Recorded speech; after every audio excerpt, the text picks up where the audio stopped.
In today's video, we are going to discuss about derivative of inner product space. So मैं एक last year का question ले रही हूँ, नॉट लास्ट, दिसंबर 2018 का क्वेश्चन है ये, जो पहले CSIR में आ चुका है. तो क्वेश्चन देख लेते हैं, देन विल डिस्कस. एक मैट्रिक्स हमें दी हुई है A और ये मैट्रिक्स है इन्वर्टिबल. ठीक है, मैं साथ साथ एक्सप्लेन कर रही हूँ क्वेश्चन को. अगर मैट्रिक्स इन्वर्टिबल है तो इसका डिटर्मिनेंट 0 के इक्वल नहीं होगा. देन एक फंक्शन डिफाइन किया हुआ है f और ये फंक्शन है हमारा from Rn cross Rn to R पे. एंड ये डिफाइन कुछ इस तरीके से किया गया है कि अगर हम एक्स वाई ले रहे हैं, f ऑफ एक्स वाई हमारा इक्वल होगा ए एक्स कॉमा वाई के, मतलब inner product of a x and y. यहाँ पर Rn से क्या मतलब है, लाइक अगर हम x वेरिएबल ले रहे हैं तो ये x वेरिएबल आपको n टपल्स में दिखाई देगा, x1 x2 xn. y जो हम ले रहे हैं ये भी हमें n टपल्स में दिखाई देगा, y1 y2 टिल yn. इसलिए यहाँ पे लिखा हुआ है Rn क्रॉस Rn, मतलब ये जो xy का ऑर्डर्ड पेयर है ये हमारा Rn क्रॉस Rn से आ रहा है और ये मैप कर रहा है जाके R पे, मतलब inner product of a x and y. Inner product space पे मैं ऑलरेडी वीडियोस अपलोड कर चुकी हूँ और मैंने आपको सारे कॉन्सेप्ट एक्सप्लेन किए हैं. लाइक अगर वेरिएबल्स एक्स वाई कोई कोऑर्डिनेट की बात हो रही है तो वहाँ पर हम डॉट प्रोडक्ट का इस्तेमाल करते हैं इनर प्रोडक्ट को सॉल्व करने के लिए. अगर मैट्रिक्स की बात हो रही है, दो मैट्रिक्स का इनर प्रोडक्ट कैलकुलेट करना है, देन बी ट्रांसपोज ए, इस तरीके से हम कैलकुलेट करते हैं.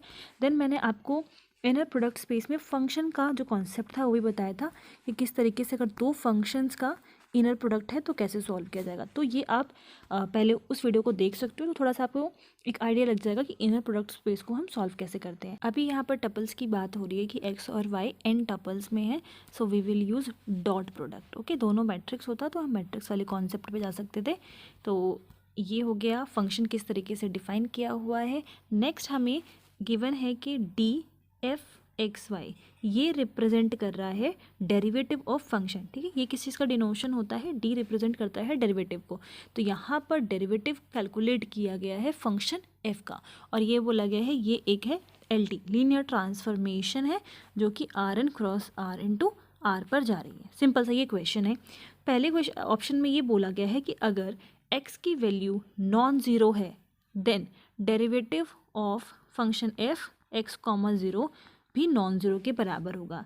सेकेंड ऑप्शन में यही सेम चीज़ y के लिए बोली गई है कि डेरिवेटिव ऑफ f, अब यहाँ पर x की वैल्यू को ज़ीरो कर दिया गया है, ये नॉन ज़ीरो के बराबर होगा.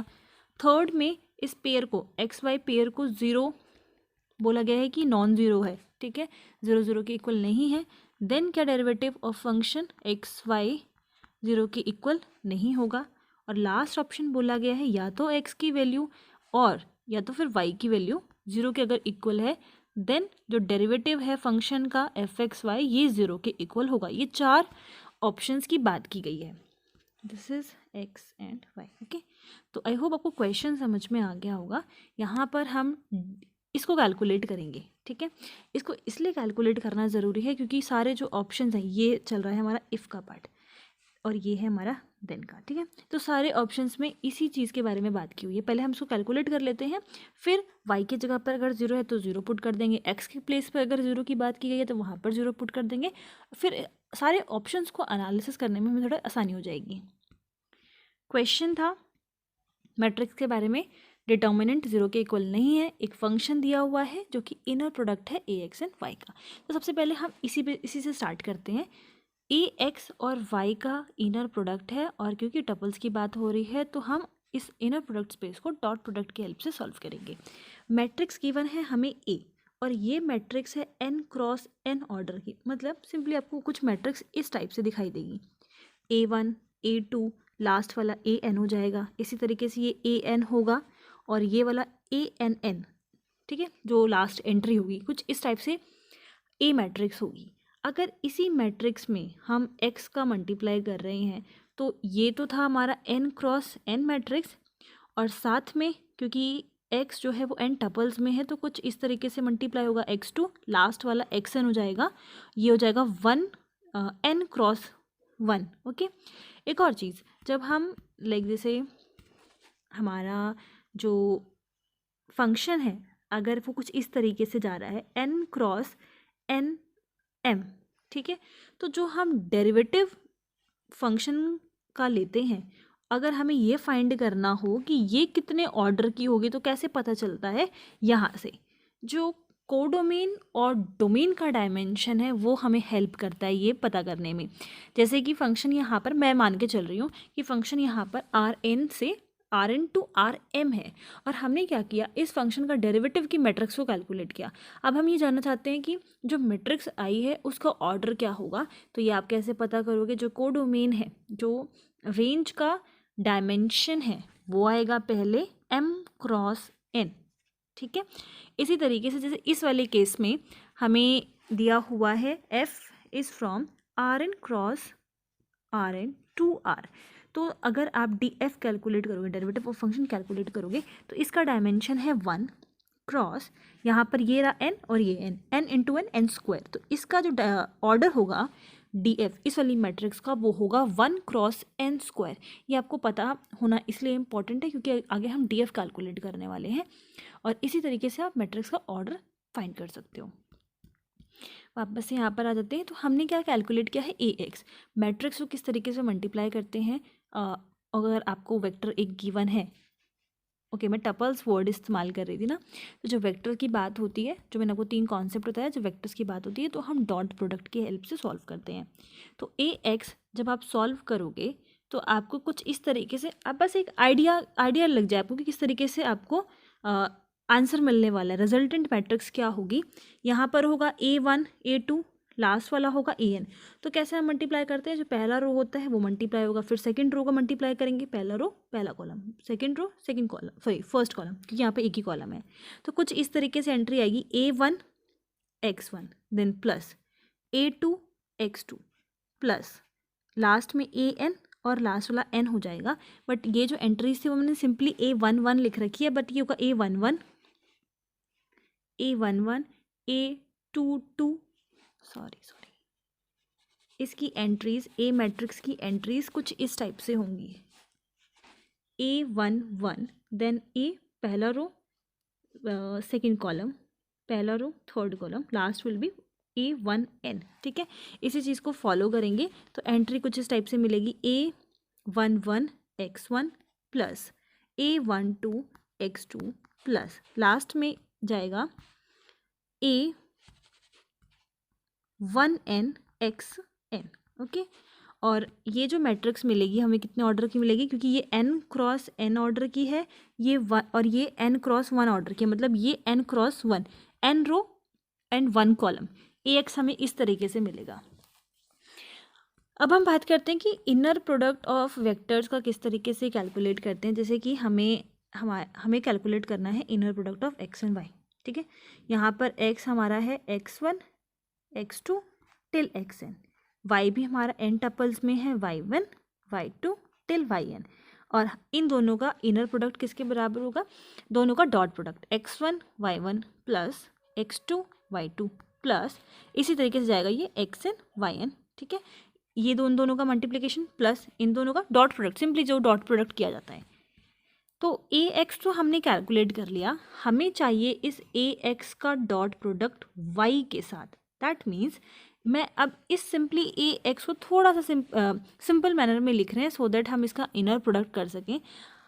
समीशन की हेल्प से हम इसको मेंशन करेंगे, ax इज इक्वल्स टू, जो मैंने ऊपर लिखा है बस मैं उसी को समीशन के फॉर्म में लिख रही हूँ। समीशन, ये फॉर्म कैसे चल रही है, a1 आएगा पहले क्योंकि पहला रो है ये a1, और जो एंट्री है वो बार बार चेंज होगी इसलिए j कर दिया है क्योंकि कॉलम चेंज होने वाला है।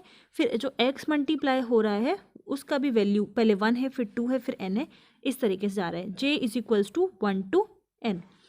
सिमिलरली जब हम सेकेंड रो की बात करेंगे तो ये हो जाएगा xj एंड j की वैल्यू 1 से लेकर n तक, और यही सेम फॉलो होगा लास्ट में anj xj, j की वैल्यू 1 से लेकर n तक।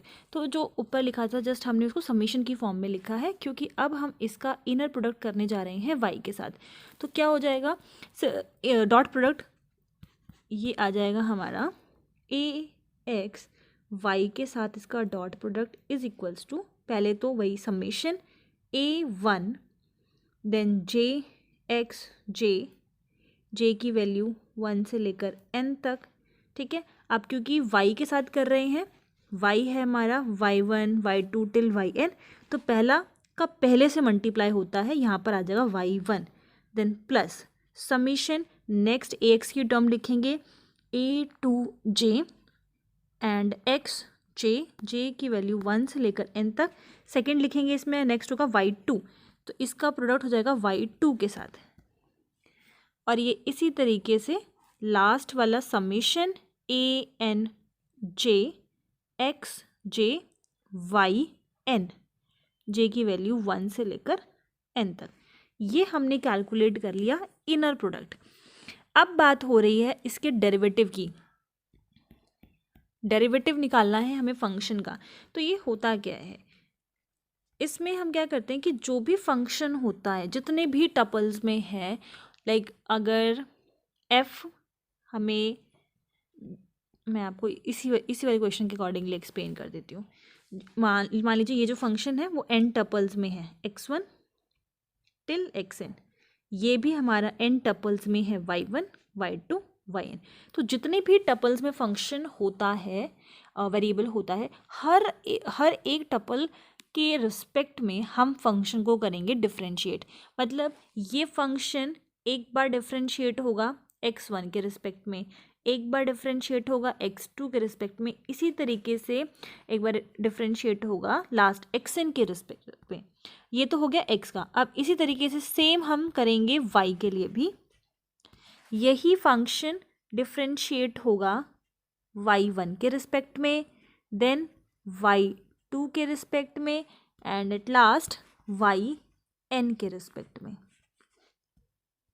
अब हम देख लेते हैं कि जो फंक्शन की हेल्प से हमें इनर प्रोडक्ट मिला था वो क्या था, वो ये था, ठीक है। तो जब आप इस पूरे को हम डिफरेंशिएट कर रहे हैं x1 के रिस्पेक्ट में, तो हमें क्या मिलेगा, बस x1 का जहाँ पर होगा वो तो 1 हो जाएगा, रेस्ट सारी एंट्रीज हमारी क्या हो जाएंगी, 0 हो जाएंगी। जैसे हम इसमें बात करें तो ये एक बार x1 वैल्यू को अटेन करेगा जब j इज इक्वल्स टू 1 है, उस केस में तो इसका आंसर हो जाएगा 1। मतलब उसको डिफरेंशिएट करने के बाद, x1 को डिफरेंशिएट करने के बाद जब ये वैल्यू x2 अटेन करेगा, x3 xn, लास्ट में जब xn करेगा, वो सारी एंट्रीज हमारी 0 के इक्वल हो जाएंगी, क्योंकि वो फिर कांस्टेंट की तरह ट्रीट होगा। उसी तरीके से सेम जब हम इसको डिफरेंशिएट कर रहे हैं x2 के रिस्पेक्ट में, तो जब वैल्यू x2 अटेन होगी तब तो ये 1 हो जाएगा, रेस्ट बाकी सारे वैल्यूज़ पर x1 x3 टिल xn तक ये हमें देगा 0 वैल्यू। सिमिलरली जब हम y1 के लिए बात करेंगे तो y1 ये वाला हमारा हो जाएगा 1, रेस्ट जब हम y2 की बात करेंगे, y3 की बात करेंगे, वो सारा 0 के इक्वल हो जाएगा। जब आप y2 के रिस्पेक्ट में डिफरेंशिएट करोगे तो ये हो जाएगा 1, बाकी सारी एंट्रीज 0 के बराबर हो जाएंगी, ठीक है। तो डिफरेंशिएट करने के बाद हमें मिलेगा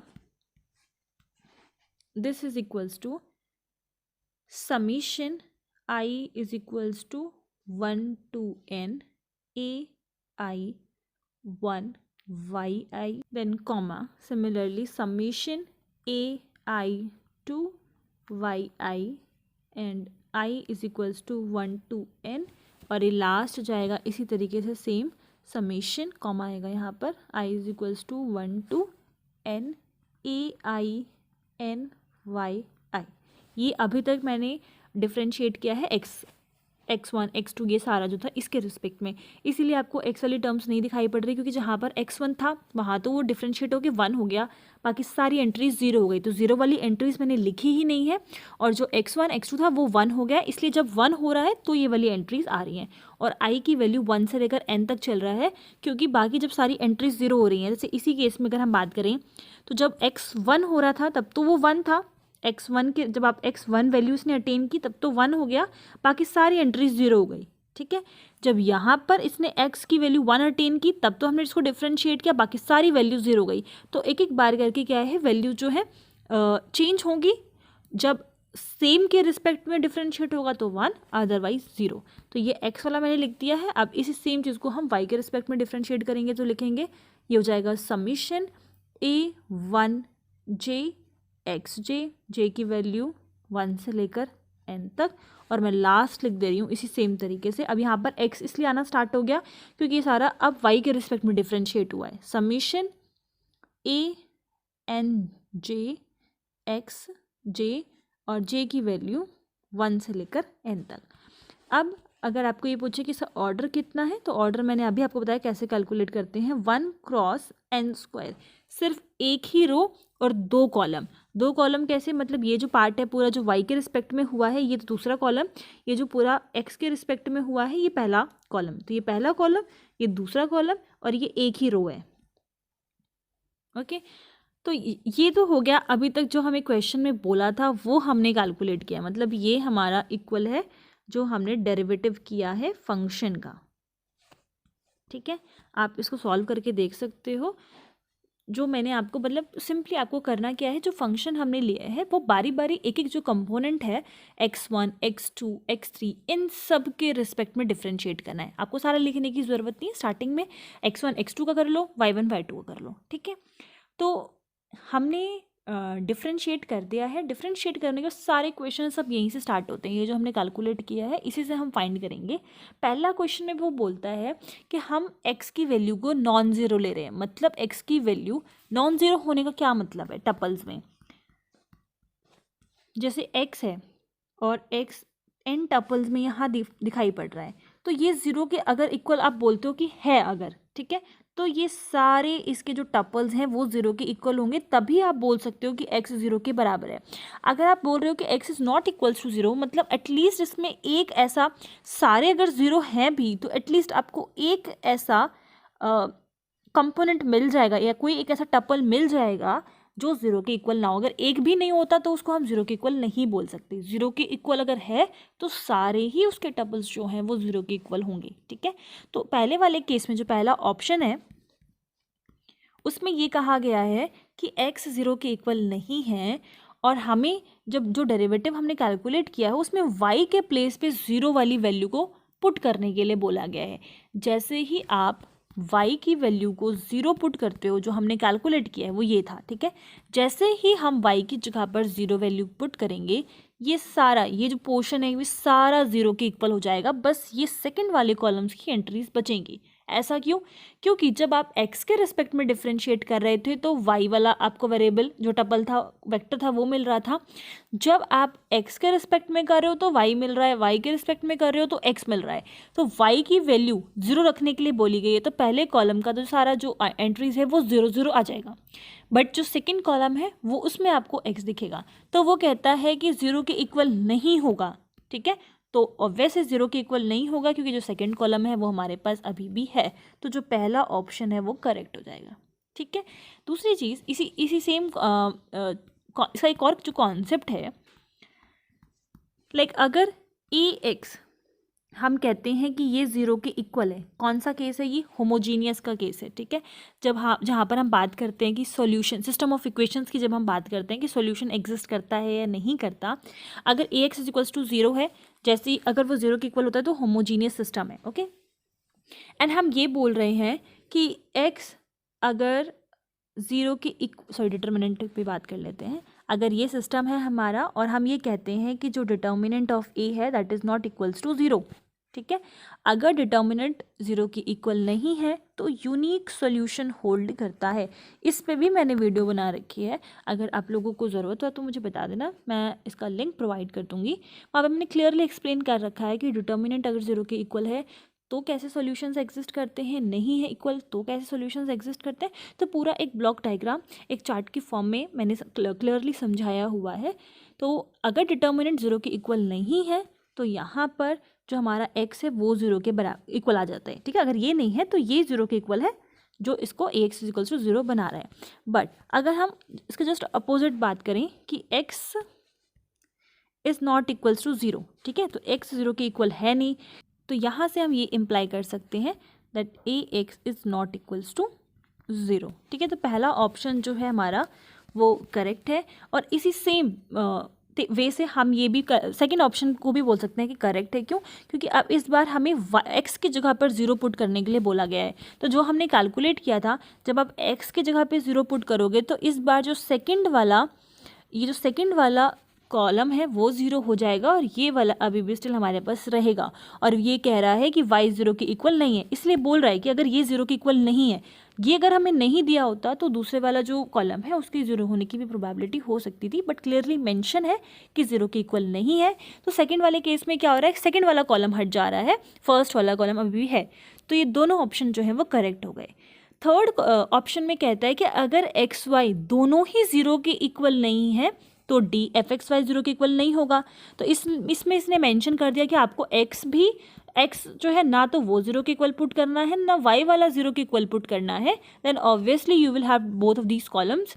तो जो डेरिवेटिव वाली मैट्रिक्स बनेगी वो भी 0 के इक्वल नहीं होगी। बट लास्ट में क्या है, लास्ट में ये कहता है कि अगर या तो x 0 के इक्वल हो जाए, ठीक है, और या तो y 0 के इक्वल हो जाए, देन जो डेरिवेटिव की मैट्रिक्स है वो 0 के इक्वल आ जाएगी। ये ऑप्शन हमारा गलत है, क्योंकि हमने अभी फर्स्ट और सेकंड ऑप्शंस देखे। अगर x 0 के इक्वल नहीं है तो हमारी जो मैट्रिक्स आ रही है like y equals to 0 put करने पर नॉन 0 के इक्वल आ रही है। तो इसमें भी वही कह रहा है, इन दोनों को इंक्लूड करके, या तो x 0 के इक्वल हो या तो y 0 के इक्वल हो, ठीक है। तो पहले दोनों ऑप्शन से हम लास्ट वाला जो है वो डिस्कार्ड कर सकते हैं। इन शॉर्ट आप ऐसा सोच लो कि अगर x जब 0 के इक्वल बोल रहा है, दोनों को साथ में नहीं बोला गया, या तो ये होगा या तो ये होगा।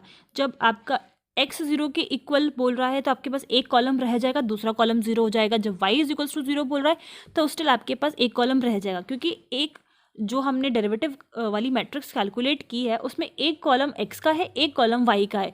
जब आप 0 x को पुट करते हो तो y वाला कॉलम बच जाता है, जब हम y की जगह पे 0 पुट करते हैं तो x वाला कॉलम बच जाता है। तो सारा जो काम है बस वो इसको कैलकुलेट करने में लगेगा। बाकी सारे ऑप्शंस जो हैं वो आपकी देखते ही आप सेलेक्ट कर सकते हो, फिर डिस्कार्ड कर सकते हो। सारा काम बस यही है कि किस तरीके से इस मैट्रिक्स को कैलकुलेट करना है। ओके, तो आई होप क्लियर हो गया होगा क्वेश्चन। बट स्टिल अगर कोई क्वेरी है तो आप लोग मुझे बता सकते हो। अगर मैं जब इस टॉपिक से रिलेटेड और क्वेश्चंस की वीडियोस अपलोड करूँगी तो मैं वापस से इस क्वेश्चन को इंक्लूड कर लूँगी, और जो भी आपकी प्रॉब्लम होगी उसको मैं थोड़ा सा और अच्छे से एक्सप्लेन करने की कोशिश करूँगी। Okay, thank you.